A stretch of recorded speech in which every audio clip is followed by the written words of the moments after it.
ప్రసంగించాల్సి కూర్చున్నాను. జై జనసేన. పవన్ కళ్యాణ్ గారి నాయకత్వం, పవన్ కళ్యాణ్ గారి నాయకత్వం. ఈరోజు ఎంతో శుభదినం. 12వ ఆవిర్భావ సమావేశంలో భగవంతుడు కూడా మనకి హోలీ పండుగలు ఇచ్చాడు.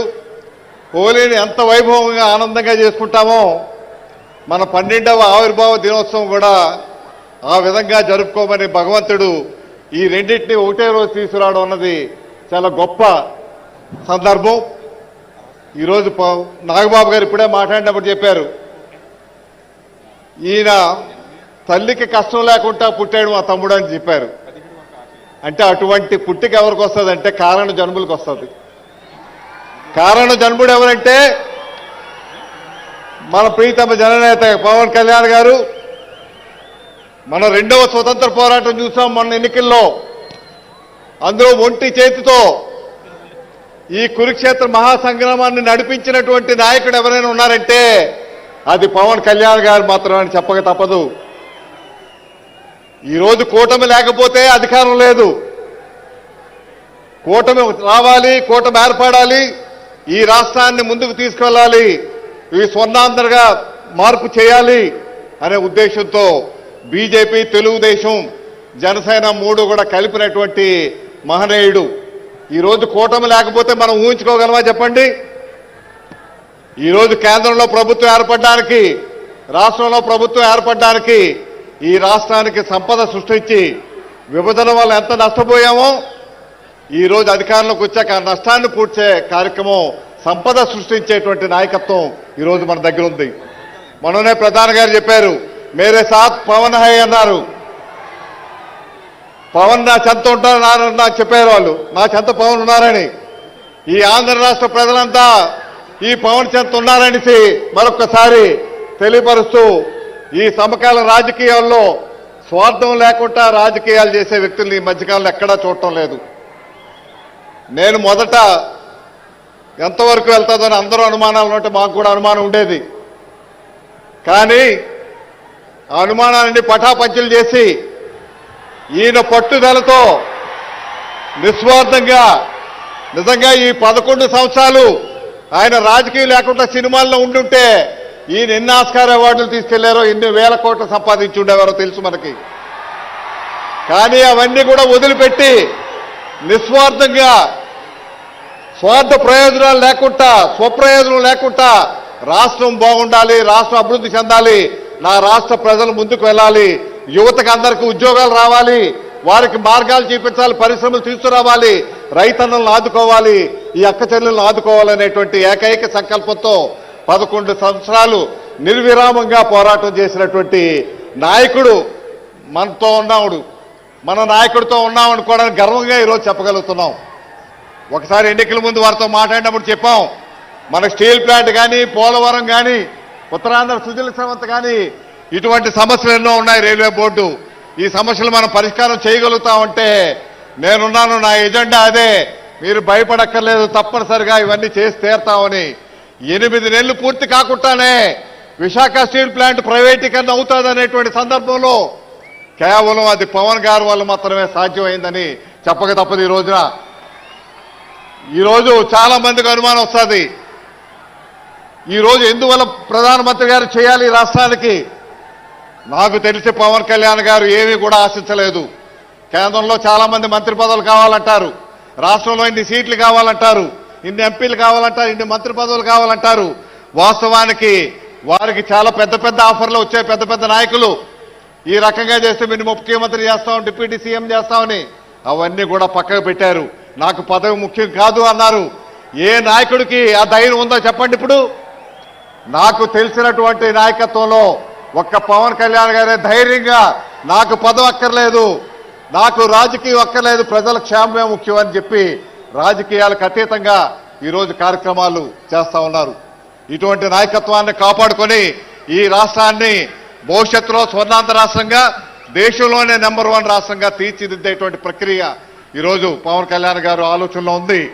ఈరోజు నిజంగా వారు అడిగారు కాబట్టి ఈరోజు స్టీల్ ప్లాంట్ కానీ, పోలవరం ప్రాజెక్టు కానీ లేదంటే అక్కడ అమరావతి కానీ మరి రైల్వే జోన్ కానీ ఇవన్నీ కూడా అవుతా ఉన్నాయి. ఉత్తరాంధ్ర సుజల సవంత్ అవుతా ఉందంటే వారు ఏ కోరిక కూడా ప్రధానమంత్రి గారిని వ్యక్తిగతంగా కోరలేదు కాబట్టే. లేదంటే ఈ పరిస్థితి వస్తే చాలా మంది నాకు కూడా మంత్రి పదవులు కావాలని అడుగుంటారు అక్కడ. కానీ ఈయన మంత్రి పదవి గురించి అడగలేదు అక్కడ. ఆయన కావాల్సింది రాష్ట్ర ప్రయోజనాల గురించే మాట్లాడేటువంటి నిస్వార్థ వ్యక్తిని మనం కాపాడుకోవాల్సినటువంటి అవసరం ఎంతైనా ఈ రాష్ట్ర ప్రజల మీద ఉంది. కాబట్టి ఈరోజు మీ అందరికీ మరొకసారి హోలీ శుభాకాంక్షలు తెలియపరుస్తూ, మీ అందరూ వచ్చింది మేము మాట్లాడడానికి కాదు. ఈరోజు మేమంతా ఇక్కడ కూర్చున్నామంటే ఈరోజు పవన్ కళ్యాణ్ వల్లే మేమంతా ఇక్కడ కూర్చోగలిగాం. ఈరోజు మీ అందరి ఆశీస్సుల వల్ల ఇక్కడికి రాగలిగాం. ఎవరి మాటల గురించి ఎదురు చూస్తున్నారో ఈ రాష్ట్రానికి దశ దిశ నిర్ణయించేటువంటి వ్యక్తిగా ఆ రోజు గుంటూరు సమావేశంలో ఆయన ఒకటే చెప్పారు, ఇది పొత్తు లేకుండా పొత్తులతో ఓటు చేయకుండా ప్రతిపక్షం నేను రాష్ట్రంలో చేస్తా అన్నారు. రాజమండ్రిలో మన ముఖ్యమంత్రి గారు 53 రోజులు జైల్లో అరెస్ట్ చేసినప్పుడు జైలుకు వెళ్లి పైకి వచ్చిన వెంటనే తెలుగుదేశం, జనసేన, బీజేపీ కలిపి ప్రభుత్వం వెళ్తుంది, ఎన్నికలకు వెళ్తున్నామని ఏదైతే చెప్పారో ఆ రోజే శిలాశాసనంగా ఈ రాష్ట్రంలో అధికారం మారబోతా ఉందన్నది ఆ రోజే నిర్ణయమైంది, ప్రజలు నిర్ణయించారు. ఇటువంటి ఒక మంచి నాయకత్వం మన మధ్య ఉండడం అన్నది మన గొప్పతనంగా, మన అదృష్టంగా, అందుకే కారణ జన్ముడు అనేసి చెప్పడం జరిగిందని తెలియపరుస్తూ, మీ అందరూ ఎదురు చూస్తున్నారు వారి ఉపన్యాసాల గురించి. మా ఉపన్యాసాలు కాదని మా అందరికీ కూడా తెలుసు.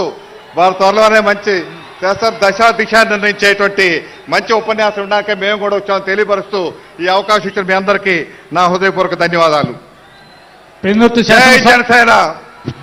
శాసనసభ్యులు శ్రీ పంచకర్ల రమేష్ బాబు గారు. మనందరి నేత, మన పార్టీ అధినేత, మనందరి దేవుడు శ్రీ పవన్ కళ్యాణ్ గారికి చేతులు జోడించి నమస్కరిస్తూ, వేదికను అలంకరించిన మంత్రులు, ఎంపీలు, ఎమ్మెల్సీలు, వివిధ పదవుల్లో ఉన్న నాయకులకి, వేదిక ముందున్న జన సైనికులు, వీర మహిళలందరికీ పేరు పేరున నా ఉదయపూర్వక నమస్కారాలు. 11 సంవత్సరాలు పూర్తి చేసుకుని 12వ సంవత్సరంలో అడుగుపెట్టిన జనసేన కుటుంబ సభ్యులందరికీ కూడా ఆవిర్భావ దినోత్సవ శుభాకాంక్షలు తెలియజేస్తూ, ఒక వ్యక్తి రెక్కల కష్టంతో, ఒక వ్యక్తి మీద ఉన్న నమ్మకంతో ఈరోజు మేమంతా గెలిచి ఇక్కడ కూర్చున్నాం. ఓవర్ నైట్ ఇది మనకు రాలేదండి. పవన్ కళ్యాణ్ గారు పోరాటాలు, ప్రజల పట్ల, ప్రజల అవసరాల పట్ల ప్రతి ఇంటిలో ఒక కొడుకులాగా వారు నిలబడి చేసిన పోరాటాలు పవన్ కళ్యాణ్ గారికి మీరు తోడుండి నడిపించిన దానికే ఈ రోజున మేము ఇక్కడ కూర్చున్నాం. 21కి 21 గెలిచామని చెప్పి అది మా గొప్పతనం అని మేము అనుకుంటే అది చాలా తప్పవుద్ది. ఇది పవన్ కళ్యాణ్ గారు ఈరోజు మేమందా గెలిచి ఇక్కడ కూర్చున్నాం. అది గుర్తెరిగి పనిచేయాలని చెప్పి మేమంతా అనుకుంటా ఉన్నా. మరొక విషయం, 12 సంవత్సరాలు పూర్తయిన తర్వాత అధికారంలోకి వచ్చిన 9 మాసాల్లో ఈ రాష్ట్ర ప్రభుత్వ ప్రతిష్ట పెంచడంతో పాటు 9 నెలల కాలంలో అనేక సమస్యల మీద గతంలో ప్రతిపక్షంలో ఉన్నప్పుడు కూడా ఎలా స్పందించారో, ప్రజల అవసరాల పట్ల అధికారంలో ఉన్నా కూడా అలా స్పందించిన వ్యక్తి మన నాయకుడు పవన్ కళ్యాణ్ గారు. ఎప్పుడు ప్రజల పక్షాన ఉంటూ మా అందరికీ అనేక మీటింగుల్లో, ఇంటర్నల్ మీటింగులో కానీ మన బహిరంగ సభ కానీ వారు చెప్పింది ఒకటే, రాజకీయాలు పదవుల కోసం కాదు,